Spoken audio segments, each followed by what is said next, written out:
جب لوگ پلٹ کے آ جاتے ہیں تو 2 فرشتے آتے ہیں، منکر نکیر ان کے نام ہیں، اور وہ اس کو بٹھا دیتے ہیں اور بٹھا کر کے اس سے 3 سوال پوچھتے ہیں۔ پہلا سوال یہ ہوتا ہے من ربک، تیرا رب کون ہے؟ اب کوئی مانے یا نہ مانے، رب تو سب کا اللہ ہی ہے۔ اگر کوئی انکار بھی کرے تو اس کے باوجود اس کا رب کون ہے؟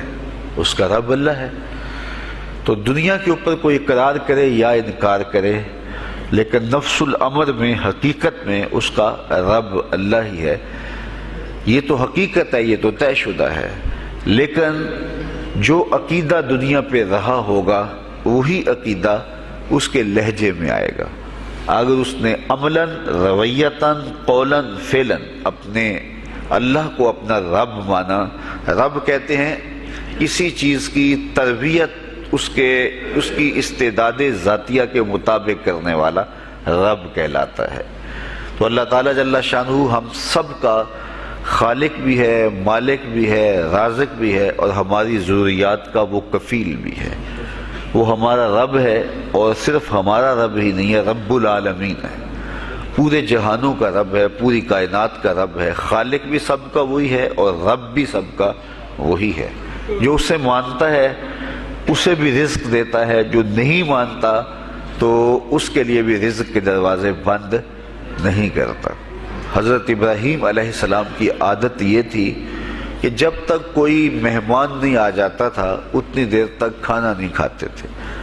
بھوک لگتی تو کوئی مہمان ڈھونڈتے تاکہ اس کے ساتھ بیٹھ کے کھانا کھاؤں۔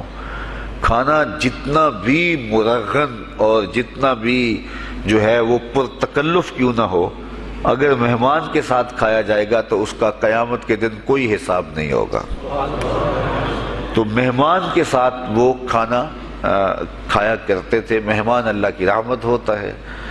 اچھا، وہ ایک دن مہمان ڈھونڈنے نکلے تو ایک بوڑھا شخص ملا تو اسے اپنے ساتھ گھر میں لے آئے، بٹھایا دسترخوان پہ۔ جب کھانے کا وقت آیا تو کہا کہ اللہ کے نام سے شروع کرو۔ اس نے کہا میں تو اللہ کا نام نہیں لوں گا، میں تو بتوں کا پجاری ہوں، بتوں کو پوجنے والا ہوں۔ حضرت ابراہیم علیہ السلام نے کہا کہ تیرے ساتھ میرا تعلق کوئی کاروباری، کوئی ذاتی، کوئی اور تو ہے نہیں، میں رب کے لیے ہی تو تجھے کھلا رہا ہوں، اور اگر تو رب کا نام ہی نہیں لے گا تو پھر میرا تیرا رشتہ کیا باقی بچتا ہے؟ اس نے کہا میں چند لقموں کے لیے اپنے بتوں سے بے وفائی نہیں کر سکتا۔ وہ غالب نے کہا تھا نا کہ وفاداری بشرط استواری اصل ایمان ہے، مرے بت خانے میں تو کعبے میں گاڑو برہمن کو۔ اس نے اپنے انداز میں ایک بات کی تھی کہ وفاداری بڑی چیز ہوتی ہے، تو اس نے بتوں سے وفاداری کا بھرم رکھا۔ اس نے کہا کہ میں چند لقموں کے لیے جو ہے وہ تیرے رب کا نام لوں اور اپنے معبودان کا نام چھوڑ دوں، یہ نہیں ہو سکتا۔ آج تو لوگ چائے کی پیالی پہ دین بیچ رہے ہیں، کیا آج ممبر و محراب فروخت نہیں ہو رہے؟ لیکن اس بوڑھے شخص نے کہا کہ میں چند لقموں کے لیے، چند ٹکڑوں کے لیے میں اپنے بتوں سے بے وفائی نہیں کر سکتا۔ حضرت ابراہیم نے کہا تو اگر بتوں کے ساتھ اتنی محبت رکھتا ہے تو پھر میں بھی رب کے نام کے علاوہ تجھے دینے پہ آمادہ نہیں ہوں۔ وہ دسترخوان سے اٹھ کے چلا گیا۔ وہ چلا گیا تو جبریل امین حاضر خدمت ہوئے، رب کا سلام دیا۔ اے ابراہیم، رب سلام دیتا ہے اور فرماتا ہے تو نے آج میرا ایک بندہ ناراض کر دیا۔ یا اللہ، وہ تیرا بندہ تھا، اس کو تو تیرا نام لینا بھی گوارا نہیں تھا۔ کہا ابراہیم اس کی عمر کتنی ہوگی؟ یا اللہ 80 سال کے قریب ہوگی۔ کہا اتنا عرصہ ہو گیا میں اس کو رزق دے رہا ہوں، تو ایک دن نہیں کھلا سکا۔ اب ابراہیم علیہ السلام اس کو ڈھونڈنے نکلے ہیں۔ وہ کسی پہاڑ پہ چڑھ رہا تھا، دور سے آواز دیو میاں آ جاؤ، کھانا ٹھنڈا ہو رہا ہے۔ اس نے کہا تم تو بڑے سخت تھے، لہجے میں، رویے میں تبدیلی کیسے آ گئی؟ کہا کہ اسی رب کا پیغام آیا ہے کہ مجھے اتنا عرصہ ہوا اسے کھلاتے ہوئے، وہ مجھے نہیں بھی مانتا تھا، پھر بھی میں اس کی ضروریات کو پورا کرتا رہا ہوں، اور تم ایک دن نہیں دے سکے، تو آؤ کھانا ٹھنڈا ہو رہا ہے۔ کہا تے رب کا نام نہیں لوں گا، کہا نہ لینا، کہا اتنی تبدیلی، کہا اسی رب کا سندیش آیا ہے، اسی رب کا پیغام آیا ہے۔ کہا پھر کھانا بعد میں کھاؤں گا، پہلے اپنے رب کا مجھے غلام بنا لے۔ تو کوئی مانے اس کو بھی دیتا ہے، کوئی نہ مانے اس کو بھی دیتا ہے، بلکہ دنیا کے اوپر کافروں کو زیادہ دیتا ہے۔ ایک روایت میں آتا ہے کہ اگر اہل ایمان کی دلجوئی کا لحاظ نہ ہو تو کافروں کے گھروں کی سیڑھیاں سونے اور چاندی کی ہوں، لیکن یہ کہیں گے ہمیں تو مار ہی دیا ہے۔ اور اقبال نے کہا تھا نا کہ کافر کو دیے حور و قصور اور مومن کے لیے فقط وعدہ حور۔ تو اس لیے ان کی دلجوئی ہے، ورنہ کافروں کو اتنا دور، چونکہ ان کا حصہ آخرت میں نہیں ہے، ان کا حصہ صرف دنیا ہے۔ دنیا پہ عیش کریں، دنیا پہ عیش و عشرت کی زندگی گزارے، دنیا ہی دنیا، آخرت میں ان کا کوئی حصہ نہیں۔ اور مومن کا آخرت میں حصہ ہے، اور دنیا کے اوپر جو تکلیفیں آتی ہیں ان تکلیفوں کا بدلہ اس کو قیامت کے دن دیا جائے گا۔ بلکہ صحیح حدیث میں آتا ہے کہ جب اہل بلا کو ان پر آنے والی مصیبتوں کا صلہ دیا جائے گا تو لوگ آرزو کریں گے کاش ہمارے بدن کو لوہے کی کینچیوں سے کاٹ دیا ہوتا، اور دنیا کے اوپر ہمیں بھی تکلیفیں، اذیتیں، آلام و مصائب آئے ہوتے۔ تو مومن جب اللہ کی طرف سے آنے والی کسی تکلیف کو خندہ پیشانی کے ساتھ قبول کرتا ہے اور اس پہ راضی رہتا ہے اور صبر کا دامن ہاتھ سے نہیں چھوڑتا، واویلا نہیں بچاتا، جزا فضا نہیں کرتا، تو اللہ تعالیٰ نے اس کے لیے اجر رکھا ہے۔ بلکہ رسول کریم نے ارشاد فرمایا مومن کے پاؤں میں جو کانٹا چبھے تو اللہ اس کا بھی مومن کو قیامت کے دن اجر عطا فرمائے گا۔ تو مومن کی زندگی جو ہے وہ بڑی خوبصورت زندگی ہے۔ تو دنیا کے اوپر جو اسے مانتا ہے اللہ اسے بھی عطا کرتا ہے، جو اس کا انکار کرتا ہے اللہ اسے بھی عطا کرتا ہے، اس لیے کہ اس کی شان ہے کہ وہ رب ہے اور وہ سب کا لحاظ کرتا ہے اور سب کی ضروریات کو پورا کرتا ہے۔ پھر ہر شخص کی ضروریات الگ الگ ہیں، میری ضرورت الگ ہے، آپ کی کوئی اور ضرورت ہوگی، اور سب کی ضرورت کا اس نے لحاظ رکھا ہوا ہے۔ پھر بہائم کی، چوپایوں کی، حشرات الارض کی، پرندوں کی مختلف ضروریات ہیں۔ اڑنے والوں پرندوں کی ضروریات الگ ہے، پانی کے جانوروں کی ضروریات الگ ہیں، اس طرح حشرات الارض کی ضروریات الگ ہیں اور درندوں کی ضروریات الگ ہیں۔ یہاں تو ہم ایک آدھ کلو گوشت ہو تو گھر کے سارے افراد اس سے گزارا کر لیتے ہیں، لیکن شیر کو اور چیتے کو جو ہے وہ منوں کے حساب سے روزانہ چاہیے، رب ان کو روزانہ فراہم کرتا ہے۔ یہ پنساری کے پاس جائیں، اگر آپ کو ڈاکٹر یا حکیم لکھ دے کہ یہ آپ کو خالص سچے موتی چاہیے، اس کی کوئی چیز آپ کو بنا کے دیں گے تو آپ ہزاروں لاکھوں روپے خرچ کرتے ہیں، پھر بھی بعض کا اعتماد نہیں ہوتا کہ یہ بالکل 1 نمبر ہیں یا 2 نمبر۔ تو رتی، ماشی اور تولوں کے اندر آپ ان کو خریدتے ہیں، اور وہ بھی آپ کو گمان ہوتا ہے کہ پتہ نہیں خالص ہیں یا ناخالص، لیکن دنیا کے اوپر لاکھوں کروڑوں پرندے پائے جاتے ہیں، جانور پائے جاتے ہیں، ہنس، اور وہ کھاتا ہی سچے موتی ہے۔ صبح کو بھی، شام کو بھی، دوپہر کو بھی اللہ سب کو پیٹ بھر کے کھانے کے لیے عطا فرماتا ہے۔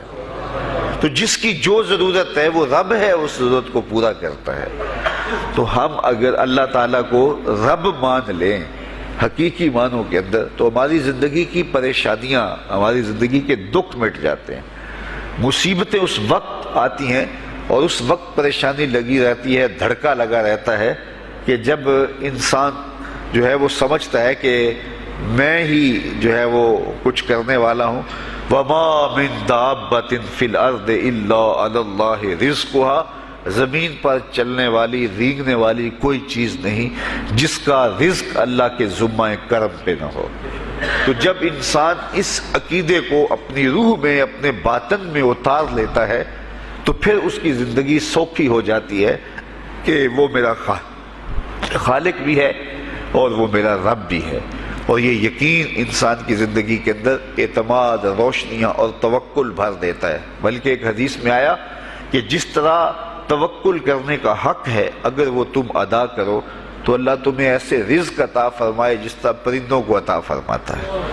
وہ جب صبح نکلتے ہیں تو ان کے پیٹ خالی ہوتے ہیں اور انہیں پتہ نہیں ہوتا کہ کہاں سے رزق مل رہا ہے، اور جب وہ شام کو آتے ہیں تو ان کا پیٹ بھرا ہوا ہوتا ہے۔ بند توکل، پنچھی اڑ دے، خرچ نہ پلے زیرا ہو، سلطان باہو فرماتے ہیں کہ انہیں کوئی نہیں پتا ہوتا کہ فلاں جگہ پہ جانا ہے، لیکن کبھی ایسا نہیں ہوا کہ وہ بھوک سے مر گئے ہوں اور انہیں کچھ ملا نہ ہو، تو وہ خالی پیٹ کبھی نہیں آتے، وہ اللہ تعالیٰ ان کو رزق نصیب فرماتا ہے، وہ سب کا رب ہے۔ تو اگر ہم اپنے رویے سے، اپنے عمل سے، اپنے عقیدے سے واقعی اللہ کو رب مانتے ہیں، تو پھر قبر میں جب سوال ہوگا من ربوں کا، تیرا رب کون ہے، تو پھر کبھی بھی جواب دیتے جھجک محسوس نہیں ہوگی۔ بندہ عرض کرے گا رب اللہ، میرا رب اللہ ہے اور میں اسی کو اپنا رب مانتا ہوں، میری ضروریات کی کفالت بھی اسی کے ذمہ کرم پہ، اور میرا تیقن، میرا یقین کہ وہ میرا رب ہے۔ یہ پہلا سوال ہوگا۔ دوسرا سوال قبر میں ہوگا، اور وہ یہ ہوگا کہ ما دینوں کا، تیرا دین کون سا ہے؟ مختلف ادیان دنیا کے اوپر موجود ہیں، لیکن اسلام کے بعد اب کسی اور دین کو قبول نہیں کیا جائے گا۔ ارشاد فرمایا کہ اللہ تعالیٰ اسلام کے علاوہ کسی اور دین کو قبول نہیں کرے گا۔ تو یہ اگر میں اپنے عمل سے، اپنے رویے سے، اپنے طرز زندگی سے، اپنے انداز معاشرت سے اسلام کو اپنے اوپر غالب کر لیا، تو پھر قبر میں جواب دیتے ہوئے کوئی جھجک محسوس نہیں ہوگی۔ بندہ عرض کرے گا کہ دینی الاسلام، میرا دین اسلام ہے، میرا طرز زندگی، میرا انداز معاشرت، میرا سبھی کچھ اسلام کی مطابقت میں تھا، اور میں اسی کو اپنا دین مانتا ہوں، صرف زبان سے نہیں، اپنے رویے سے بھی، اپنے طرز زندگی سے بھی، اپنے انداز معاشرت سے بھی۔ تو یہ جو ہم اسلام کے دائرے میں داخل ہوتے ہیں اور ہم اپنے دین کو اسلام قرار دیتے ہیں، تو دین انسان کی زندگی کے تمام شعبوں پر حاوی ہوتا ہے، اور اس کا طرز زندگی، اس کا انداز معاشرت اس کی مطابقت میں ہونا چاہیے۔ تو قبر میں یہ سوال پوچھا جائے گا کہ تیرا دین کیا ہے، باوجود کہ اللہ تعالیٰ جل شانہ کو پتہ ہے کہ اس کا دین کیا تھا، اللہ کو پتہ ہے کہ یہ کس کو رب مانتا تھا، لیکن قبر میں یہ سارا سلسلہ ہوگا، اور صحیح احادیث کے اندر ان سوالوں کا تذکر آیا ہے کہ یہ سوال پوچھے جائیں گے کہ تیرا دین کیا ہے۔ اب اس نے اگر اپنا طرز زندگی، اپنا انداز معاشرت اسلام کی مطابقت میں رکھا ہوگا، اور دین کو اس نے دین سمجھا ہوگا، اسلام کو ہی اپنا دین عملاً، رویتاً، ہر خوشی غمی کے موقع پہ اس نے اسلام کو ہی ترجیح دی ہوگی، تو پھر اس کو کوئی جھجک نہیں ہوگی جواب دیتے ہوئے کہ میرا دین اسلام ہے، میرے شب و روز، میری زندگی کے نشیب و فراز، میری زندگی کی کا ہر گوشہ جو ہے وہ اسلام کی مطابقت میں گزرتا تھا۔ تو پھر وہ سیدھا سیدھا جواب دے گا دینی الاسلام۔ اس لیے ہمیں اس سوال کی تیاری بھی کرنی چاہیے کہ ہماری نجی زندگی ہو یا ہماری اجتماعی زندگی ہو، ہماری گھریلو زندگی ہو یا ہماری معاشرتی زندگی ہو، ہماری ذاتی زندگی ہو یا ہماری سیاسی زندگی ہو، ہماری جس طرح کی بھی زندگی کے جو بھی شعبہ جاتے ہیں، سب میں ہم دین کو غالب کریں۔ ہم صرف مسلح کے مسلمان نہ بنیں کہ 5 نمازیں پڑھ لیں اور ہم کہتے ہیں ہم مسلمان ہیں، روزے رکھ لیے، تراویح پڑھ لی، اور ہم نے جو ہے وہ زکوٰۃ دے دی اور حج کر لیا، تو اس سے ہم مطمئن ہو گئے کہ ہم مسلمان ہیں۔ اسلام ایک مکمل اور اکمل اور کامل ضابطۂ حیات ہے، اپنے ماننے والوں کو زندگی گزارنے کا پورا اسلوب اور مکمل کامل رہنمائی دیتا ہے۔ ہم نے ہمسایوں کے ساتھ سلوک کیسے کرنا ہے، یہ ہمیں اسلام بتاتا ہے۔ ہم نے بیوی کے ساتھ سلوک کیا کرنا ہے، یہ ہمیں اسلام بتاتا ہے۔ اولاد کی تربیت کیسے کرنی ہے، اسلام کی واضح تعلیمات ہیں۔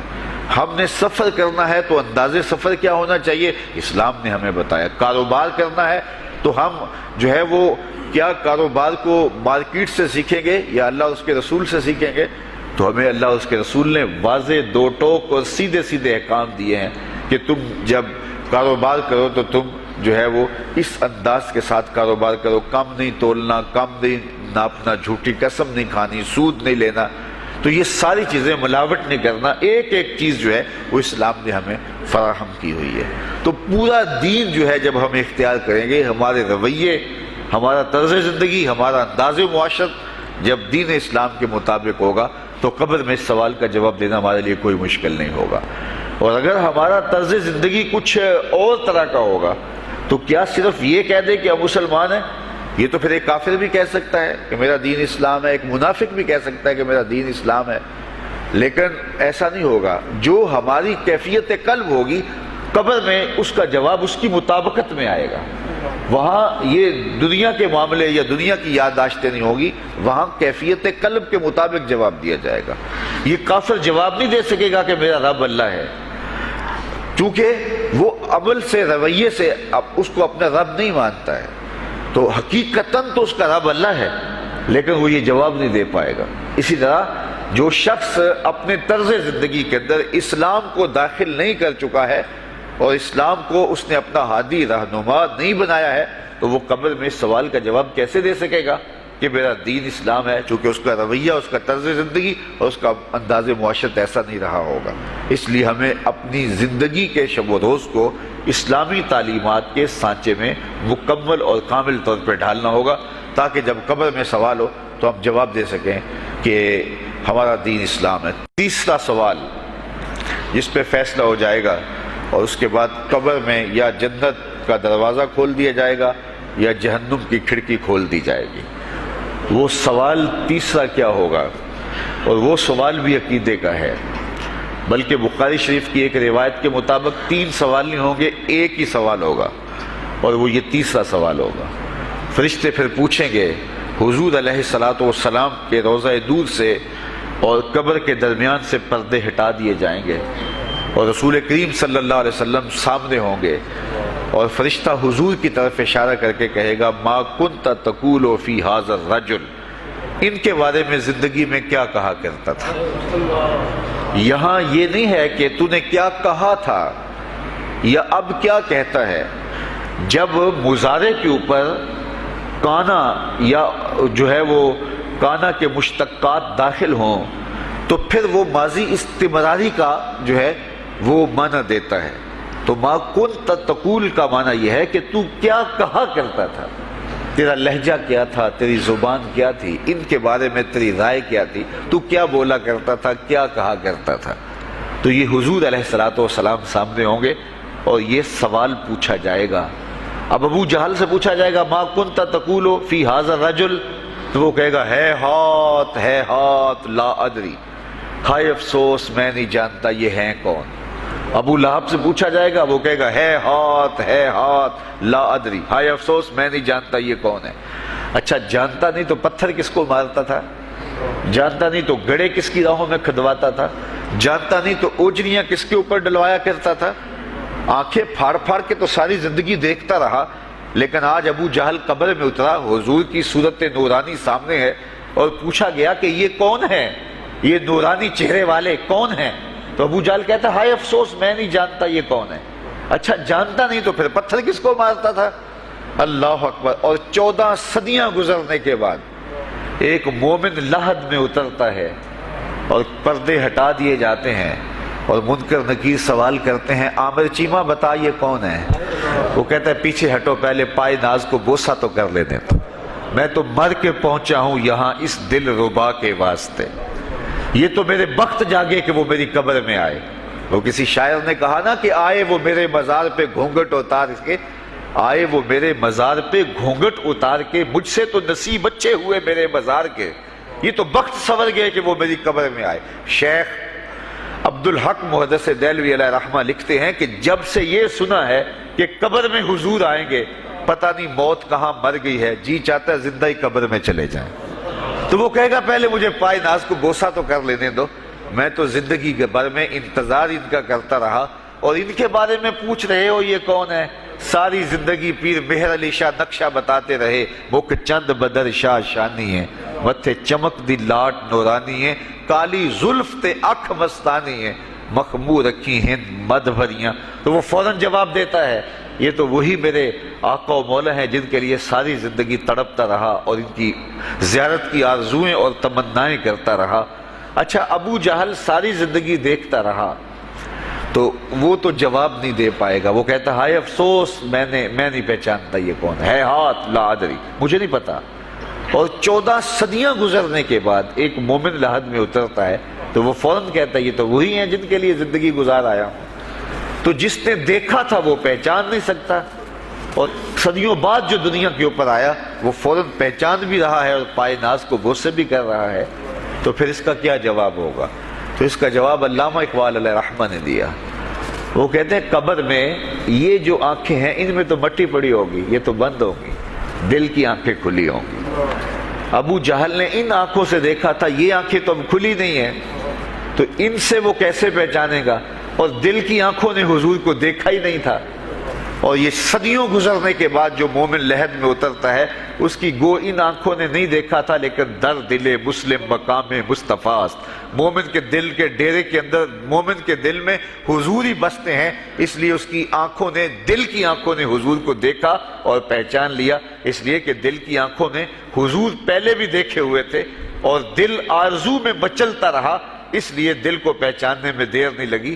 تو وہاں یہ آنکھ نہیں پہچانے گی، یہ آنکھ پہچانے گی، اس لیے اقبال نے دوسرے مقام پہ کہا دل بینا بھی کر طلب خدا سے کہ آنکھ کا نور دل کا نور نہیں۔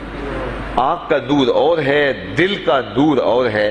تو اگر کوئی شخص دنیا کے اوپر دل کے نور سے بے بہرا رہا، قیامت کے دن یہ آنکھیں اسے فائدہ نہیں دے گی، بلکہ اللہ تعالیٰ نے خود قرآن مجید میں ایک مقام پہ فرمایا من کان فی ہذہ اعمی فہو فی الآخرۃ اعمی واضل سبیلا، جو اس دنیا میں اندھا رہا کل قیامت کے دن بھی نابینا اٹھایا جائے گا۔ اس سے ان آنکھوں کی بے نوری قطعاً مراد نہیں، کسی مفسر نے نہیں لکھا، بلکہ وہ تو واضح حدیث میں آتا ہے جو دنیا میں ان دو محبوب چیزوں سے آزمایا گیا، اللہ تعالیٰ قیامت کے دن اسے صلہ عطا فرمائے گا۔ یہ جو دنیا کے اوپر نابینا ہوتے ہیں، نابینا ہو جاتے ہیں یا پیدائشی نابینا ہوتے ہیں، تو یہ دنیا کی لذتوں سے اور دنیا کے نفعوں سے لطف اندوز نہیں ہو پاتے۔ یہ بہت بڑی آزمائش ہے، جہان اندھیر ہوتا ہے ان کے لیے، لیکن قیامت کے دن اللہ تعالیٰ اس کا بہتر صلہ ان کو عطا فرمائے گا جو دو ان محبوب چیزوں سے آزمایا گیا۔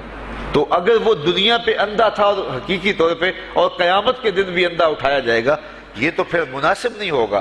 تو یہ جو قرآن نے کہا جو دنیا میں اندھا رہا وہ قیامت میں بھی اندھا اٹھایا جائے گا، تو اس سے ان آنکھوں کی بے نوری قطعاً مراد نہیں ہے، اس سے دل کی بے نوری مراد ہے۔ تو دل اگر بینا ہوا، دل اگر روشن ہوا، تو پھر قبر کے اندر بھی دل دے دیوے دی روشنائی جاوے وچ زمینہ، تو پھر وہ معرفت رسول کا سبب ہوگا دل کا اجالا، اور پھر حشر کے اندر بھی جو ہے وہ دل کی آنکھیں روشن ہوں گی۔ تو جس نے اپنے قلب کو نور معرفت سے، نور ایمان سے اور نور محبت سے منور نہیں کیا ہے، تو وہ قبر کے اندر، حشر کے اندر نابینا ہی اٹھایا جائے گا، اور یہ قرآن کی صریح نص ہے۔ تو اب ابو جہل نے ان آنکھوں سے دیکھا ہے، لیکن جب سوال ہوتا ہے بتاؤ یہ کون ہے، تو وہ کہتے ہیں ہے ہاتھ لا ادری، افسوس میں نہیں جانتا۔ اور صدیاں گزرنے کے بعد ایک مومن لحد میں اترتا ہے، ظاہری ملاقات بھی نہیں ہے، جب اس سے پوچھا جاتا ہے یہ کون ہے، تو وہ کہتا ہوا محمد صلی اللہ علیہ وسلم، یہ تو وہی آقا ہے جن کے لیے ساری زندگی، جن کے تذکروں کی خوشبو سونگھتا رہا ہوں، تو مجھے تو جو ہے وہ ان کے پائے ناز کو بوسہ کر لینے دو۔ تو بتاؤ اس کے دل کی آنکھوں نے حضور کی معرفت حاصل کی اور حضور کو پہچان لیا، تو دل بینا بھی کر طلب خدا سے کہ آنکھ کا نور دل کا نور نہیں۔ تو حضور علیہ السلام کے حوالے سے جب سوال ہوگا، اگر اس سوال کا جواب نہیں آیا تو پھر جہنم کی کھڑکی کھول دی جائے گی، اور اگر اس سوال کا جواب آیا تو پھر جنت کے دروازے کشادہ کر دیے جائیں گے، اور جنت کی ٹھنڈی ہوائیں اس کی قبر میں آ جائیں گی۔ بلکہ حدیث میں آتا ہے، اسے کہا جائے گا کہ نم کنومت العروس، ایسے سو جا جس طرح دلہن سوتی ہے۔ اور وہاں سے لے کر کے حشر تک کا سفر جو ہے اس کے لیے بہت لمبا سفر نہیں ہوگا، وہ ایسے ہوگا کہ جو ہے وہ ایک خوبرو کے گلے سے ہار گرے گا اور وہ موتی ٹوٹ کے گر جائیں گے، اور وہ اس کو چننے میں مصروف ہو جائے گا۔ ابھی سارے موتی چن نہیں پائے گا کہ قیامت آ جائے گی۔ یہ مومن کے لیے اللہ نے آسانی رکھی، 50,000 سال کا دن ہوگا یوم محشر، لیکن جو مومن ہوگا اس کے لیے حشر کا اتنا بڑا دن ایسے ہوگا جتنا عصر کا وقت ہوتا ہے، تو اتنے تھوڑے وقت میں اس کے لیے گزر جائے گا۔ تو یہ 3 سوال قبر میں پوچھے جانے ہیں، ہر شخص سے پوچھے جانے ہیں، مومن سے بھی پوچھے جانے ہیں اور کافر سے بھی اور منافق سے بھی